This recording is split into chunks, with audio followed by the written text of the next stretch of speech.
RSS ಮುಖ್ಯಸ್ಥ ಮೋಹನ್ ಭಾಗವತ್ ಅವರು Muslim ಸಮುದಾಯವನ್ನು ರೀಚ್ ಆಗುವ ಪ್ರಯತ್ನ ಮಾಡಿದ್ದಾರೆ. ಇದರ ಭಾಗವಾಗಿ ಸುಮಾರು 60ರಷ್ಟು ಮುಸ್ಲಿಂ ವಿದ್ವಾಂಸರು, ಚಿಂತಕರು, ಇಮಾಮರು, ಮುಫ್ತಿಗಳು ಮತ್ತು ಮದ್ರಸಾ ಮುಖ್ಯಸ್ಥರನ್ನ ಭೇಟಿಯಾಗಿದ್ದಾರೆ. ಆಲ್ ಇಂಡಿಯಾ ಇಮಾಮ್ ಆರ್ಗನೈಸೇಷನ್ ಮುಖ್ಯಸ್ಥರಾದ ಇಮಾಮ್ ಉಮರ್ ಅಹಮದ್ ಇಲ್ಯಾಸಿ ಅವರು ಈ ಸಭೆಯನ್ನು ಏರ್ಪಡಿಸಿದರು. ದಾರುಲ್ ಉಲೂಮ್ ದೇವಬಂದ್ ಬರೇಲ್ವಿ ಇಮಾಮರು ಸಹಿತ ಉತ್ತರ ಪ್ರದೇಶ, ಉತ್ತರಾಖಂಡ, ಹರಿಯಾಣ, ಗುಜರಾತ್ ಮತ್ತು ಛತ್ತೀಸ್ಗಢದ ಮಸೀದಿಗಳು ಮತ್ತು ಮದ್ರಸಗಳ ವಿವಿಧ ವಿದ್ವಾಂಸರು ಈ ಸಭೆಯಲ್ಲಿ ಭಾಗಿಯಾಗಿದ್ದರು. ಸುಮಾರು 4 ಗಂಟೆಗಳ ಕಾಲ ನಡೆದ ಸಭೆಯಲ್ಲಿ ಮೋಹನ್ ಭಾಗವತ್ ಅಲ್ಲದೆ ಆರ್ಎಸ್ಎಸ್ ನಾಯಕರಾದ ಕೃಷ್ಣ ಗೋಪಾಲ್, ಇಂದ್ರೇಶ್ ಕುಮಾರ್ ಮತ್ತು ರಾಮ್ಲಾಲ್ ಭಾಗಿಯಾಗಿದ್ದರು. ಹಿಂದೂ ಮುಸ್ಲಿಮರ ನಡುವೆ ಸೌಹಾರ್ದವನ್ನು ಉತ್ತಮಪಡಿಸುವ ಬಗ್ಗೆ ಮತ್ತು ನಕಾರಾತ್ಮಕ ಅಭಿಪ್ರಾಯಗಳನ್ನು ಹೋಗಲಾಡಿಸುವ ಬಗ್ಗೆ ಚರ್ಚೆ ನಡೆಸಲಾಗಿದೆ ಎಂದು ಮೋಹನ್ ಭಾಗವತ್ ಹೇಳಿದ್ದಾರೆ.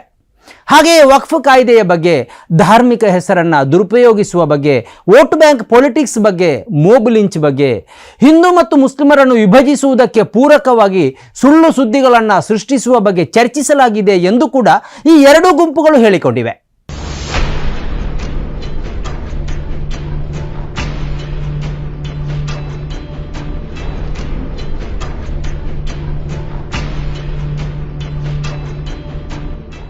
ವೀಕ್ಷಕರೇ, ಇದು ಏಟರ್ ಸ್ಪೆಕ್. ಸರಿ, ಪರಸ್ಪರರನ್ನು ಅರ್ಥ ಮಾಡಿಕೊಳ್ಳೋದಕ್ಕೆ ಸಂವಾದ ಅತ್ಯಂತ ಉತ್ತಮ ದಾರಿ ಅನ್ನೋದರಲ್ಲಿ ಎರಡು ಮಾತಿಲ್ಲ. ಮಾತುಕತೆಗಳು ಸದಾ ಮುಕ್ತ ಆಗಿರಬೇಕು ಅನ್ನೋದನ್ನು ಕೂಡ ತಪ್ಪು ಅನ್ನುವಂತಿಲ್ಲ.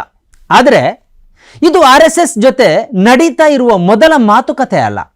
2022ರಲ್ಲೂ ಇಂಥದ್ದೇ ಪ್ರಯತ್ನ ನಡೆಸಲಾಗಿತ್ತು. ಈ ಬಾರಿಯಂತೆ ಈ ಹಿಂದೆಯೂ ಮುಸ್ಲಿಂ ಸಮುದಾಯದ ಪ್ರಮುಖ ಸಂಘಟನೆಗಳ ಹಲವು ನೇತಾರರು ಅದರಲ್ಲಿ ಭಾಗಿಯಾಗಿದ್ದರು. ಮೋಹನ್ ಭಾಗವತ್ ಮತ್ತು ಅವರ ತಂಡವೂ ಅದರಲ್ಲಿ ಭಾಗಿಯಾಗಿತ್ತು. ಆದರೆ ಆ ಸಭೆಯಿಂದ ಆಗಿರುವ ಪ್ರಯೋಜನ ಏನು? 2022ರಲ್ಲಿ ಇಂಥ 2 ಸಭೆಗಳು ನಡೆದ ಬಳಿಕ 3 ವರ್ಷಗಳೇ ಕಳೆದು ಹೋಗಿವೆ. ಈ 3 ವರ್ಷಗಳಲ್ಲಿ ಈ ದೇಶದಲ್ಲಿ ಮುಸ್ಲಿಮರ ವಿರುದ್ಧ ನಡೀತಾ ಇರುವ ಹಲ್ಲೆ, ಹತ್ಯೆ, ಅಪಪ್ರಚಾರಗಳಲ್ಲಿ ಏನು ಕಡಿಮೆಯಾಗಿದೆ? ಬಿಜೆಪಿ ಎಂಬುದು RSSನ ಅಂಗಸಂಸ್ಥೆ. RSSನ ಐಡಿಯಾಲಜಿಯನ್ನೇ ಬಿಜೆಪಿ ಪ್ರತಿನಿಧಿಸ್ತಾ ಇದೆ. ಬಿಜೆಪಿಯಲ್ಲಿ ಯಾವುದೇ ದೊಡ್ಡ ಮಟ್ಟದ ಬದಲಾವಣೆಗೂ ಮೊದಲು ಅದರ ನಾಯಕರು ನಾಗಪುರಕ್ಕೆ ಭೇಟಿ ಕೊಡ್ತಾರೆ, RSS ಮುಖ್ಯಸ್ಥರನ್ನ ಕಂಡು ಮಾತಾಡ್ತಾರೆ. ಆ ಬಳಿಕವೇ ಮೇಜರ್ ಬದಲಾವಣೆಗಳು ಆಗುತ್ತವೆ. ಆದರೆ 2022ರ ಬಳಿಕ ಈ 3 ವರ್ಷಗಳಲ್ಲಿ ಮುಸ್ಲಿಮರ ವಿಷಯದಲ್ಲಿ ಬಿಜೆಪಿಯಲ್ಲಿ ಯಾವ ಬದಲಾವಣೆಗಳಾಗಿವೆ? ಆ ಬಳಿಕವೇ ಲೋಕಸಭಾ ಚುನಾವಣೆ ನಡೆದಿದೆ. ಆ ಚುನಾವಣಾ ಭಾಷಣದಲ್ಲಿ ಪ್ರಧಾನಿ ನರೇಂದ್ರ ಮೋದಿಯವರೇ ಮುಸ್ಲಿಮರನ್ನು ನುಸುಳುಕೋರರು ಎಂದು ಕರೆದರು. ಹಿಂದೂಗಳ ಸಂಪತ್ತನ್ನು ದೋಚುವವರಂತೆ ಬಿಂಬಿಸಿದರು. पहले जब उनकी सरकार थी उन्होंने कहा था कि देश की संपत्ति पर पहला अधिकार मुसलमानों का है. इसका मतलब ये संपत्ति इकट्ठी करके किसको बांटेंगे? जिनके ज्यादा बच्चे हैं उनको बांटेंगे, घुसपैठियों को बांटेंगे. क्या आपकी मेहनत की कमाई का पैसा घुसपैठियों को दिया जाएगा? ये कांग्रेस का मैनिफेस्टो कह रहा है कि वो माताओं बहनों का सोने का हिसाब करेंगे, उसकी जड़ती करेंगे, जानकारी लेंगे और फिर उस संपत्ति को बांट देंगे. ಇತ್ತೀಚೆಗೆ ಮಂಡಿಸಿದ ವಕ್ಫ್ ಮಸೂದೆಯಂತೂ ಮುಸ್ಲಿಂ ವಿರೋಧಿಯಾಗಿದೆ ಅನ್ನುವ ಬಗ್ಗೆ ಸಮುದಾಯದಲ್ಲಿ ಯಾವ ಅನುಮಾನವೂ ಇಲ್ಲ. ವಕ್ಫ್ ಬೋರ್ಡ್ಗೆ ಹಿಂದೂ ಸದಸ್ಯರನ್ನು ಸೇರಿಸುವುದು ಸೇರಿದಂತೆ 10 ಹಲವು ಪಕ್ಷಪಾತಿ ಕಾನೂನುಗಳನ್ನು ಅದರಲ್ಲಿ ಮಾಡಲಾಗಿದೆ.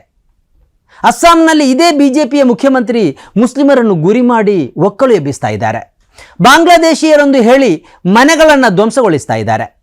ಇದೇ ಬಿಜೆಪಿ ಆಡಳಿತದ ಮಧ್ಯಪ್ರದೇಶ, ಉತ್ತರಾಖಂಡ ಮತ್ತು ಉತ್ತರ ಪ್ರದೇಶಗಳಲ್ಲಿ ಮುಸ್ಲಿಮರ ಮದ್ರಸಗಳು, ಮಸೀದಿಗಳು ಬುಲ್ಡೋಜರ್ಗೆ ಗುರಿಯಾಗ್ತಾ ಇವೆ. ಮದ್ರಸಗಳನ್ನು ಮತ್ತು ಮಸೀದಿಗಳನ್ನು ಅಕ್ರಮ ಎಂದು ಹೇಳಿ ಧ್ವಂಸ ಮಾಡಲಾಗ್ತಾ ಇದೆ.